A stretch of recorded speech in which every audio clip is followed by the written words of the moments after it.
Hey, what's happening to you guys? Pyros here and welcome back to another video. So Nintendo of Japan has officially revealed a brand new version of the Nintendo Switch, but this is not the Nintendo Pro that we have kind of envisioned. So I don't know, has this kind of disproved the idea, which I believe that is to be the case because they're not going to be releasing 3 versions of the Nintendo Switch.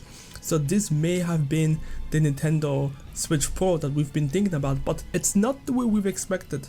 So according to the information that was revealed by their website, this Nintendo Switch, I'm going to call it Nintendo Switch B, and the B just stands for battery because that's exactly what they've improved from the standard Switch that we have now versus this new version that we are going to be receiving sometime in the future.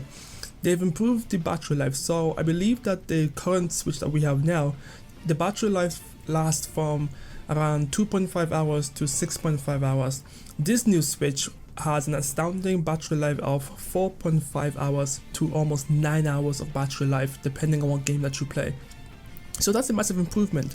And we also heard that this Switch version is going to be an improved version of the Tegra chip that we have in the current Switch version, and there might be some other integrated parts that may have been improved when it comes to this Switch version, but for what we know so far, it's not going to be a bigger version, which is something I'm personally really happy about because I feel like the Switch is just at the right amount of dimension where it doesn't feel like you're pretty much carrying around a big ass fucking controller, whatever the case may be. It's just in the right amount of dimension and size for it to be portable and enjoyable. But what I don't understand is how is it that this new Switch B has better battery life than the Nintendo Switch Lite. You would presume that the less power the Switch ends up having, the more battery life it's gonna end up having in the end. But in this case, the Nintendo Switch Lite currently can support a battery life. I just lost my train of thought here.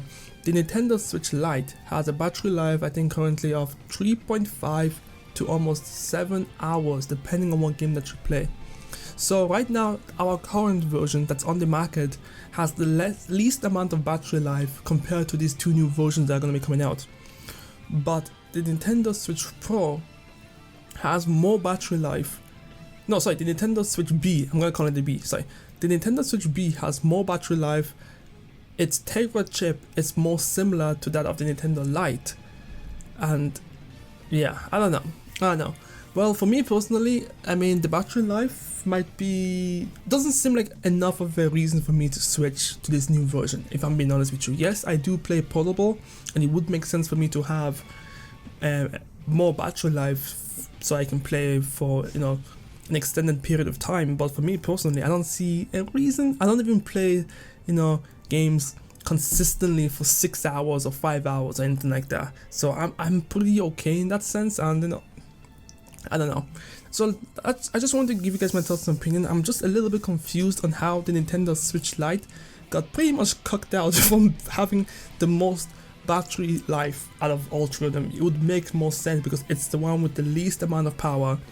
It doesn't have the Switch, mechanic. It's basically a handheld, but it has a little bit more battery life than the current Switch version.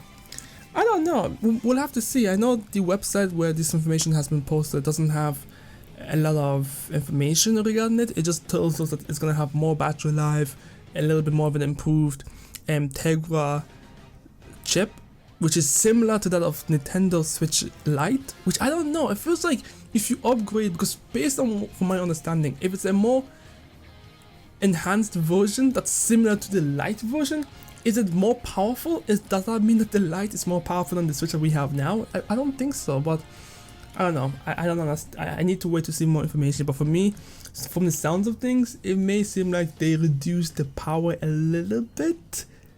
So I think the trade here is that they reduced the Tegra chip or modified it a little bit to match that of the Lite. But the key here is that you still get to keep your Switch mechanics. So I've obviously taken out the controllers and putting it on the TV, and you get a little bit more of a battery boost. That's what I'm understanding here, but I could be wrong. But anyways, let me know what you guys think in the comment section below of this new Nintendo Switch. Yep, I'm Pyros, and I'll catch you guys next time. Oh wait, I haven't asked the question, sorry. Will you be picking up this new version? I personally will have to probably wait it out a little bit to see what we have in store for us, but for the most part, I don't know. I don't want to end up trading in my Switch for something that seems more powerful, but it actually seems a little bit less powerful. Do you know what I mean? I don't want to end up picking up something in the lines of how the PS4 has, I don't know. I know the PS4 has newer versions that end up being a little bit weaker than the older version, but whatever the case may be. Anyways, I'm Pyros, and I'll catch you guys next time. Peace.